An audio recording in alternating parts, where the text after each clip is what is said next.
जम्मू कश्मीर में target killing को लेकर खौफजदा हैं लोग। गैर कश्मीरी लोगों ने जम्मू कश्मीर से पलायन किया शुरू। यूपी बिहार के रहने वाले सैकड़ों मजदूरों ने श्रीनगर छोड़ना शुरू कर दिया है।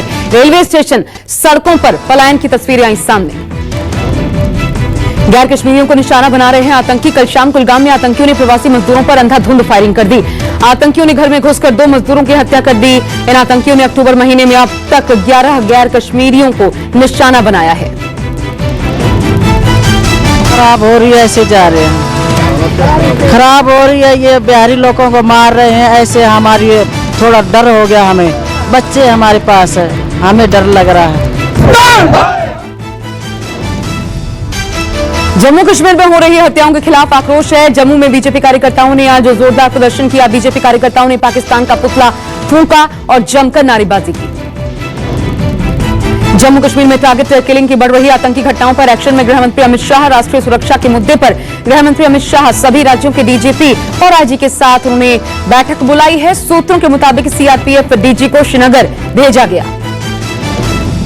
टारगेट किलिंग पर सत्यपाल मलिक का बयान, कहा जब मैं राज्यपाल था तो श्रीनगर के 50 किलोमीटर के दायरे में आतंकियों की घुसने की हिम्मत नहीं थी। मेरे कार्यकाल में कश्मीर में आतंकवाद कम हुआ था, न पत्थरबाजी हो रही थी, न ही आतंकी घटनाएं हो पा रही थी। तो तब कुछ नहीं हो रहा था, ना पत्थरबाजी हो रही थी, ना नई भर्ती हो रही थी, ना कोई मर रहा था। टेररिस्ट श्रीनगर के 50 किलोमीटर के दायरे में घुसने की हिम्मत नहीं करते। कश्मीर में बिहार के लोगों की हत्या पर सीएम नीतीश कुमार ने दुख व्यक्त किया है। सीएम नीतीश कुमार ने राज्यपाल मनोज सिन्हा से बात की। बिहार सरकार ने मृतकों के परिवार वालों को आर्थिक मदद देने का ऐलान किया। परिवार को 2 लाख रुपए का मुआवजा दिया जाएगा। पुंछ के जंगलों में एनकाउंटर जारी है। 8 दिनों से लगातार आतंकियों को घेरकर चल रहा है बड़ा ऑपरेशन। घुसपैठ करने वाले आतंकी कमांडो की तरह प्रशिक्षित हैं। पुंछ में चल रहे एनकाउंटर में सेना के अब तक 9 जवान शहीद हो चुके हैं। लखीमपुर हिंसा के विरोध में किसानों का रेल रोको अभियान। हरियाणा, पंजाब, राजस्थान, कर्नाटक के कई रेलवे स्टेशन पर किसानों ने ट्रेनें रोक दी। हरियाणा के बहादुरगढ़ में प्रदर्शनकारी रेलवे ट्रैक पर बैठ गए। सोनीपत जंक्शन रेलवे स्टेशन पर बड़ी तादाद में सुरक्षा बल तैनात हैं। किसानों के चक्का जाम की वजह से कई ट्रेनें प्रभावित हुई हैं। अमृतसर में प्रदर्शनकारी किसान रेलवे ट्रैक पर धरने पर बैठे। अमृतसर के देवी दासपुरा गांव में प्रदर्शनकारियों की नारेबाजी। गाजियाबाद के मोदीनगर में भी किसानों का चक्का जाम, मौके पर भारी पुलिस बल तैनात। राजस्थान के अजरका रेलवे स्टेशन और श्री गंगानगर रेलवे स्टेशन पर किसान रेल पटरियां घेर कर खड़े हो गए। हरियाणा के सिरसा में किसान रेल पटरियों पर डेरा जमाते नजर आए। बिहार के लालगंज रेलवे स्टेशन और कर्नाटक के विजयपुरा रेलवे स्टेशन पर किसानों ने प्रदर्शन किया। जेपी नड्डा की अध्यक्षता में बीजेपी पदाधिकारियों की बैठक हुई। मीटिंग में 5 राज्यों में चुनाव को लेकर महामंथन हुआ। इस दौरान नड्डा ने विपक्ष पर सरकार के रचनात्मक और विकास कार्यों में रोड़ा अटकाने का आरोप लगाया। मीटिंग में बीएल संतोष, दिलीप घोष साथ ही कई बड़े नेता मौजूद रहे। जम्मू कश्मीर को लेकर बीजेपी ने कांग्रेस पर निशाना साधा। संबित पात्रा ने कहा कांग्रेस ने जम्मू कश्मीर को लेकर भ्रम फैलाया। आपको बता दें, हाल ही में कांग्रेस की सीडब्ल्यूसी की मीटिंग में कश्मीर का मुद्दा उठाया गया था। हमीद कारा, इन्होंने कश्मीर को लेकर एक भ्रम का वातावरण बनाया। इस प्रकार से सरदार पटेल जो हिंदुस्तान को अखंड रखने में जिनका एक महत्वपूर्ण भूमिका रही है, जब उनको एक विलियन के रूप में सीडब्ल्यूसी के मीटिंग में प्रस्तुत किया जा रहा था, क्या ये प्रश्न उनके तरफ से उठा कि इस प्रकार से कारा साहब को नहीं कहना चाहिए पटेल जी के? लखीमपुर खीरी और टारगेट किलिंग के खिलाफ एनएसयूआई का प्रदर्शन। पार्लियामेंट के पास एनएसयूआई ने केंद्र के खिलाफ जमकर नारेबाजी की। एनएसयूआई ने केंद्रीय गृह राज्य मंत्री अजय मिस्टर टेनी का इस्तीफा मांगा। यूपी में विधानसभा विशेष सत्र से पहले समाजवादी पार्टी और कांग्रेस ने जमकर प्रदर्शन किया। एसपी के विधायकों ने विधानसभा के सामने विरोध में काले गुब्बारे उड़ाए। हाथ में गैस सिलेंडर का पोस्टर लेकर भी विरोध दर्ज करवाया गया। आज यूपी विधानसभा उपाध्यक्ष पद के लिए वोटिंग हुई। बीजेपी ने एसपी के बागी विधायक नितिन अग्रवाल को समर्थन दिया। एसपी ने नरेंद्र वर्मा को उम्मीदवार बनाया है। वहीं कांग्रेस ने इस चुनाव का बहिष्कार किया। आपको बता दें कि वोटिंग को लेकर आज विधानसभा का विशेष सत्र बुलाया गया था। ओम प्रकाश राजभर एक बार फिर बीजेपी के पाले में आ सकते हैं। जानकारी के मुताबिक धर्मेंद्र प्रधान और राजभर की बात हो चुकी है। राजभर की तरफ से सामाजिक न्याय समिति की रिपोर्ट लागू करने को कहा गया है। जानकारी के मुताबिक सीट बंटवारे पर कोई पेंच नहीं है। हालांकि राजभर लखनऊ में 27 अक्टूबर को बड़ी जनसभा करके गठबंधन पर तस्वीर साफ करेंगे। पेट्रोल और डीजल के बढ़ते दाम को लेकर प्रियंका गांधी का केंद्र को निशाना साधते हुए ट्वीट, कहा वादा किया था हवाई चप्पल वाले हवाई जहाज से सफर करेंगे, लेकिन बीजेपी सरकार ने पेट्रोल डीजल के दाम इतने बढ़ा दिए कि अब हवाई चप्पल वालों का सड़क पर सफर करना भी मुश्किल हो गया है। चुनाव से पहले चन्नी सरकार का एक के बाद एक अहम फैसला। बिजली के बाद चन्नी सरकार ने शहरी पानी के बिलों को माफ किया। शहरी लोगों को पानी के माफ किए गए 700 करोड़ रुपए। लोगों को अब सिर्फ 50 रुपए फिक्स चार्ज देना पड़ेगा। विदेश मंत्री जयशंकर आज इजरायल में भारत, इजरायल, यूएई और अमेरिका के विदेश मंत्रियों की वर्चुअल बैठक में हिस्सा लेंगे। भारतीय समय के अनुसार रात 10:15 बजे ये बैठक होगी। इजरायल आज भारत द्वारा साल 2015 में शुरू किए गए इंटरनेशनल सोलर अलायंस का हिस्सा बनेगा। इस बैठक में समझौते पर हस्ताक्षर होंगे। यूपी के शाहजहांपुर की जिला अदालत में भूपेंद्र सिंह नाम के एक वकील की गोली मारकर हत्या करने का मामला सामने आया। वकील का शव कोर्ट की तीसरी मंजिल पर मिला। फायरिंग की आवाज के बाद मौके पर वकील पहुंचे, पर तब तक आरोपी फरार हो चुका था। वकील के शव के पास तमंचा मिला। वकीलों में रोष को देखते हुए भारी पुलिस बल की तैनाती है।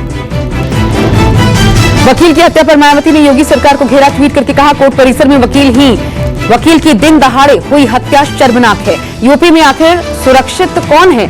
बीजेपी सरकार के दावों की पोल खुल गई है।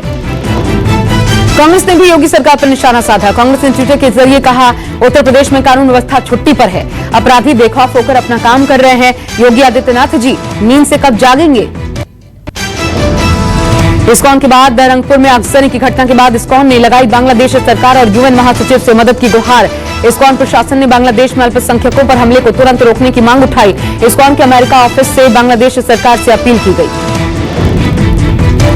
बांग्लादेश में हिंसा थमने का नाम नहीं ले रही। इस्कॉन के हमले के बाद अब रंगपुर में आगजनी देखने को मिली। कल उपद्रवियों ने रंगपुर के पीरगंज में 65 से ज्यादा हिंदुओं के घरों में आग लगा दी। इसमें 20 घर पूरी तरह से जलकर खाक हो गए। नोआखली में उपद्रवियों ने इससे पहले इस्कॉन टेंपल पर हमला किया था। हमले में एक की मौत हो गई थी। आपको बता दें, बांग्लादेश में 13 अक्टूबर से हिंदुओं पर हमले शुरू हुए थे। इसमें उपद्रवियों ने अलग अलग इलाके में दुर्गा पंडालों पर हमला किया था।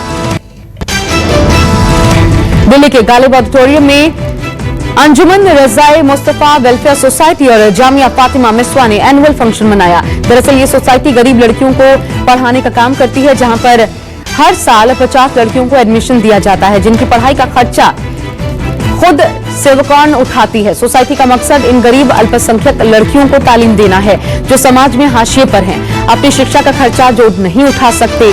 आपको बता दें कि वर्तमान में अंजुमन रजाए मुस्तफा सोसाइटी में तकरीबन 150 लड़कियां तालीम हासिल कर रही हैं। ये अंजुमन रजाए मुस्तफा हमारे ऑर्गेनाइजेशन है, जिसको हम पीछे 7 साल से इसको लगातार कर रहे हैं और ये 25 बच्चियों से ये हमारी क्लासेस शुरू हुई थी और आज की डेट में 150 बच्चियां हमारे इस इंस्टीट्यूट में पढ़ रही हैं और इन बच्चियों का पूरा वहाँ हॉस्टल भी है, पूरा रहने का भी है, पढ़ाई का भी है, पूरा इंतजाम जो है ना हमारी जामिया फातिमा कमेटी करती है। और वो बच्चियां हैं जो गरीब लेवल से उठ के ऊपर आ रही हैं और इन बच्चियों में जो टैलेंट है वो बहुत ही अच्छा टैलेंट है और जिस तरह से मोदी जी ने अल्पसंख्यक के लिए ये सारे प्रोग्राम चला रहे हैं, उन सारे प्रोग्रामों को भी हम लोग इसके अंदर कर रहे हैं और यही हमारा सोच है कि सारे बच्चे जो लड़कों के साथ साथ लड़कियों की तरबियत होती रहे। दिल्ली के गालिब ऑडिटोरियम में अंजुमन रजाए मुस्तफा वेलफेयर सोसाइटी और जामिया फातिमा मिसवा ने बच्चियों के लिए इस पहल की शुरुआत की थी। बहरहाल इधर केरल से भी खबर है। केरल में बारिश मुसीबत बनकर बरस रही है। आफत की बारिश में कई घर तबाह हो गए। तबाही के इसी मंजर के बीच कोट्टायम से एक ऐसी भी तस्वीर देखने को मिली जिसमें बाढ़ के प्रहार से देखते ही देखते एक घर नदी में समा गया।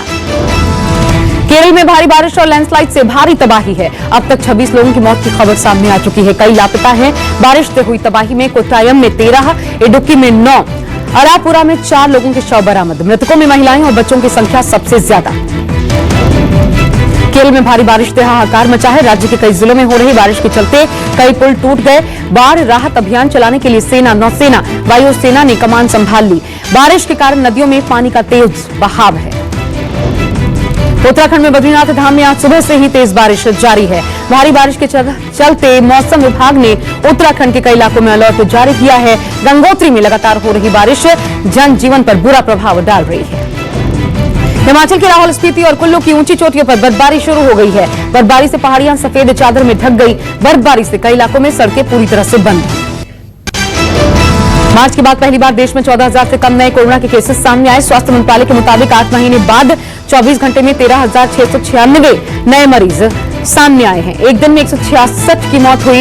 एक दिन में 19,582 लोग कोरोना से हालांकि ठीक हो गए। देश में कुल एक्टिव मरीज 1,89,000 के पार। मुंबई में कोरोना को लेकर गुड न्यूज। 26 मार्च के बाद पहली बार कोरोना से किसी की भी मौत नहीं हुई। मुंबई में रिकवरी रेट 97% से ज्यादा।